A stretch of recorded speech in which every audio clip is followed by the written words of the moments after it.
అదే RTV app వార్తల్ని క్షణాల్లో చదివే అవకాశం ఉంటుంది. ఒక న్యూస్ పేపర్, ఒక టెలివిజన్ ఛానల్ మీ చేతుల్లో ఎప్పుడూ ఉంటాయి. మేనిఫెస్టో రిలీజ్ కార్యక్రమం శ్రీకాకుళంలో ఇప్పుడే జరిగింది. డిసెంబర్ 22న ఈ పార్టీ గురించి ప్రధానమైన అనౌన్స్మెంట్ విజయవాడలో చేయడం జరిగింది. ఆ తర్వాత ఈ 2 నెలల సమయంలో ప్రజల్లోకి మేనిఫెస్టో తీసుకెళ్లడం ప్రధానమైన కర్తవ్యంగా జై భారత్ నేషనల్ పార్టీ ముందుకు వెళ్ళింది. ఎందుకంటే ఒక పార్టీ గురించి, ఆ పార్టీ యొక్క ఉద్దేశాలు ఏంటి, ఆ పార్టీ యొక్క ఆశయాలు ఏంటి అన్నవి ప్రజలకు తెలియాల్సిన అవసరం చాలా ఉంది. అందువల్ల మొత్తం ఆంధ్రప్రదేశ్ రాష్ట్రంలో అనేక జిల్లాల్లో ఈ మేనిఫెస్టోని రిలీజ్ చేసుకుంటూ మేనిఫెస్టోని ప్రజల్లోకి తీసుకెళ్తూ జై భారత్ నేషనల్ పార్టీ ముందుకు వెళుతోంది. ముఖ్యంగా ఈ మేనిఫెస్టోని మీ అందరికీ కూడా ఇవ్వడం జరిగింది. ఇందులో ప్రధానంగా జై భారత్ నేషనల్ పార్టీ చెప్పింది ఏంటంటే, అప్పు, అవినీతి, డ్రగ్స్, రౌడీయిజం, ప్రకృతి విధ్వంసం లేని ఆంధ్రప్రదేశ్ని తయారు చేయడం, 175 నియోజకవర్గాలు 175 అభివృద్ధి కేంద్రాలుగా మార్చడం. ఇది ముఖ్యంగా మీరు ట్యాగ్ లైన్ అంటారు మామూలుగా. ఇది జై భారత్ నేషనల్ పార్టీ యొక్క ట్యాగ్ లైన్. అప్పు, అవినీతి, డ్రగ్స్, రౌడీయిజం మరియు ప్రకృతి విధ్వంసం లేని ఆంధ్రప్రదేశ్, 175 నియోజకవర్గాలు 175 అభివృద్ధి కేంద్రాలు అన్న ఈ శీర్షికతో జై భారత్ నేషనల్ పార్టీ ముందుకు వెళుతుంది. ఇందులో ప్రధానమైన కొన్ని పాయింట్స్ మీకు చెప్పాలని అనుకుంటున్నాను. ముఖ్యంగా ప్రత్యేక హోదా అన్నది ఆంధ్రప్రదేశ్ హక్కు అన్నది జై భారత్ నేషనల్ పార్టీ కూడా నమ్ముతుంది. మనం అందరం కూడా నమ్మాలి. ఎందుకంటే ఈ ప్రత్యేక హోదా అన్నది ఒక ముగిసిన అధ్యాయం అన్నట్టుగా చాలా రాజకీయ పార్టీలు ప్రచారం చేస్తుంది. 2014వ సంవత్సరంలో ఆంధ్రప్రదేశ్ రాష్ట్రాన్ని విభజించి తెలంగాణ మరియు ప్రస్తుతం ఉన్న ఆంధ్రప్రదేశ్ 13 జిల్లాల ఆంధ్రప్రదేశ్ను విభజించినప్పుడు ఆ సమయంలో జరిగిన చర్చలు ఒకసారి మీకు గుర్తు చేసుకుంటే, ముఖ్యంగా యూత్ చాలామంది ఉన్నారు. ఇది సుమారుగా ఒక 10 సంవత్సరాల పూర్వం జరిగిన చర్చ ఇది. ఆ సమయంలో ఏపీ రీఆర్గనైజేషన్ యాక్ట్ అంటే ఆంధ్రప్రదేశ్ విభజన చట్టాన్ని లోక్సభ నుంచి రాజ్యసభకు వచ్చినప్పుడు అక్కడ ఒక ప్రశ్న ఉద్భవించింది. ఐ థింక్ జయరాం రమేష్ గారు మాట్లాడారు.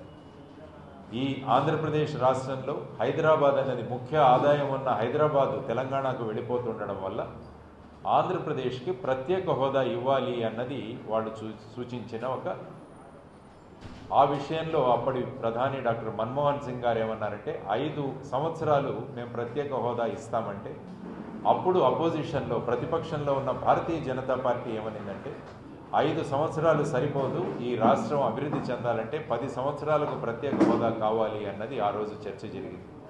ఆ తర్వాత ఈ బిల్లు ఎలా పాస్ అవుతుందో మనం అందరం చూసాం. తలుపులు మూసేశారు, కొంతమంది రిజైన్ చేశారు. ఆ తర్వాత తలుపులు మూసేసి ఇది పాస్ చేశామనిపించింది.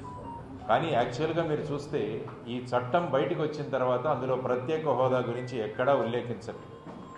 యాక్చువల్గా ప్రొసీజర్ ఏంటంటే, ఎప్పుడైనా ఒక కొత్త విషయం రాజ్యసభలో వస్తే ఆ బిల్లును మళ్ళా లోక్సభకు పంపించి అక్కడ దాని గురించి చర్చ చేస్తే అప్పుడు అది చట్టంగా మారుతుంది.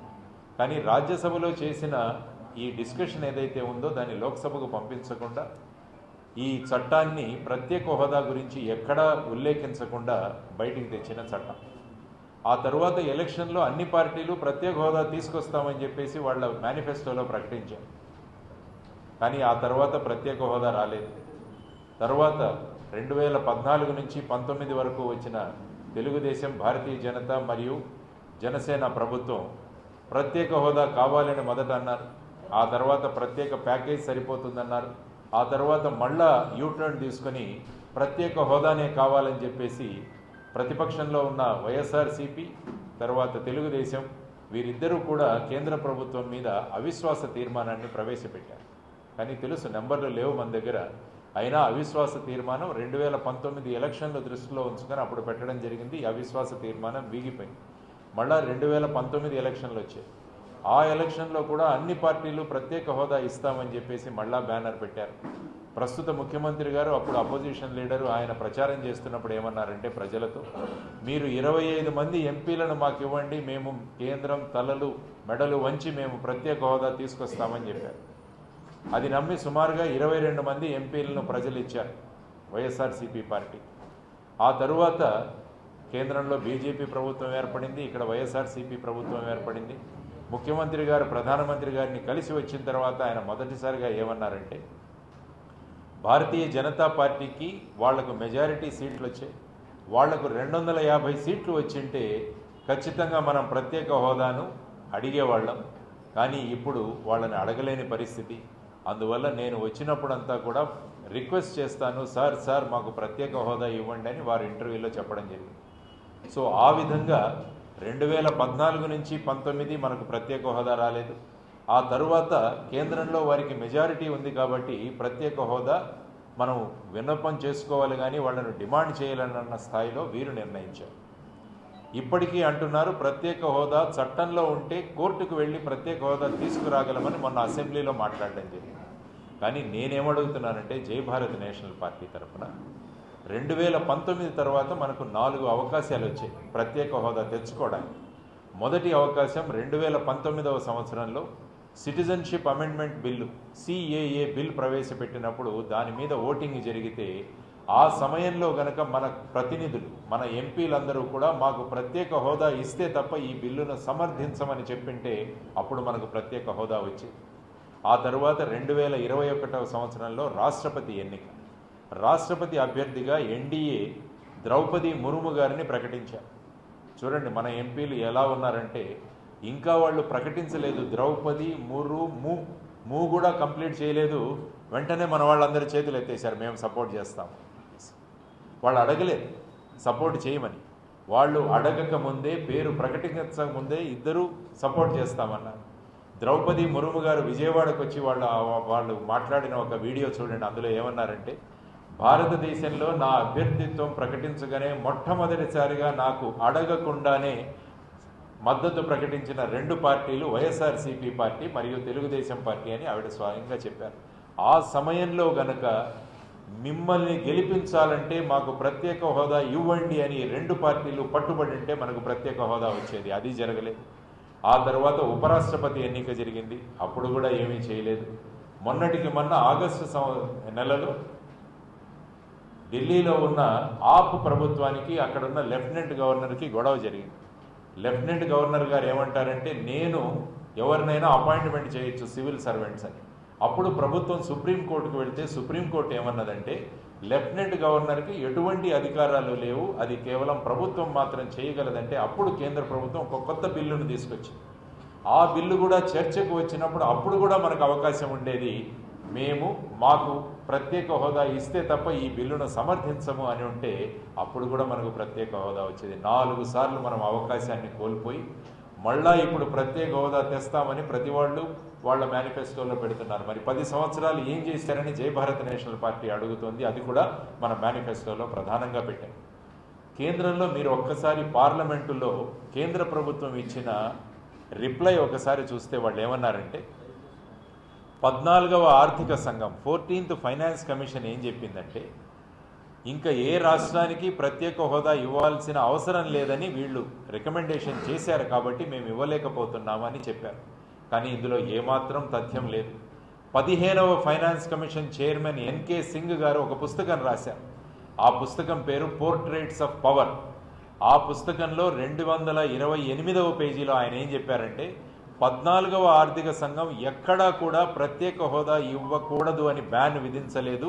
ఇప్పటికీ కేంద్ర ప్రభుత్వం కావాలంటే ప్రత్యేక హోదా ఏదైనా రాష్ట్రానికి ఇవ్వచ్చు అని ఆయన స్పష్టంగా రాసింది లక్ష్మీనారాయణ కాదు, జయదేవ్ కాదు, చౌదరి గారు కాదు. రాసింది ఎవరు? ఎన్కే సింగ్. ఆయన 15వ ఫైనాన్స్ కమిషన్ చైర్మన్. ఆయన అన్నారు ఇటువంటి బ్యాన్ ఎక్కడా పెట్టలేదని. మరి మొన్న నేను ట్వీట్ చేశాను, మొన్న బడ్జెట్ సమావేశాల్లో ఎంపీలందరూ కూడా ఈ పుస్తకాన్ని కొనుక్కొని పార్లమెంట్లో గట్టిగా చదివి వినిపించండి ప్రధానమంత్రి గారికి, ఆర్థిక మంత్రి గారికి అని చెప్పారు. కానీ ఈ బ్యాన్ విధించిందని వాళ్ళు చెబుతున్నారు కదా. ఒక్కసారి మీరు పాండిచ్చేరి ఎలక్షన్లో ఒక్కసారి యూట్యూబ్ తెరిచి చూడండి. అక్కడ కేంద్ర ఆర్థిక మంత్రి గారు వచ్చి ప్రచారం చేస్తున్నప్పుడు ఏమన్నారో తెలుసా? భారతీయ జనతా పార్టీని పాండిచ్చేరిలో గనక మీరు అధికారం ఇస్తే మీకు 2 లక్షల ఉద్యోగాలు, ప్రత్యేక హోదా కలిగిన కేంద్ర పాలిత పాండిచ్చేరిని మేము ప్రకటిస్తామని చెప్పారు. మరి అప్పుడేమైంది బ్యాన్ అని జై భారత్ నేషనల్ పార్టీ ప్రశ్నిస్తోంది ఆ ప్రభుత్వాన్ని.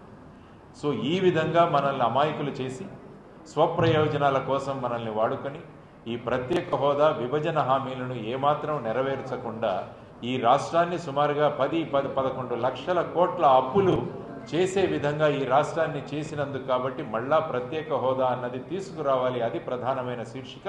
ఆ తరువాత విభజన హామీలు కూడా పూర్తి చేయాలన్నది ప్రధానమైన ఎజెండా ఐటమ్గా జై భారత్ నేషనల్ పార్టీ పెడుతుంది. కాబట్టి మన ఆశయాలు తర్వాత మనం ఏ విధంగా ఈ ప్రత్యేక హోదా విభజన హామీలు 1వ తారీఖు చలో తాడేపల్లి అని ఒక కార్యక్రమం విద్యార్థి సంఘాలు ఏర్పాటు చేస్తున్నాయి. దానికి కూడా జై భారత్ నేషనల్ పార్టీ సపోర్ట్ చేస్తుంది. తాడేపల్లి ప్యాలెస్ మనం అందరం వెళ్ళి సీఎంని అడుగుదాం, ఒక డెలిగేషన్ తీసుకువెళ్ళండి, అఖిలపక్ష సమావేశాన్ని ఏర్పాటు చేయండి ఢిల్లీలో ప్రధానమంత్రి గారితో.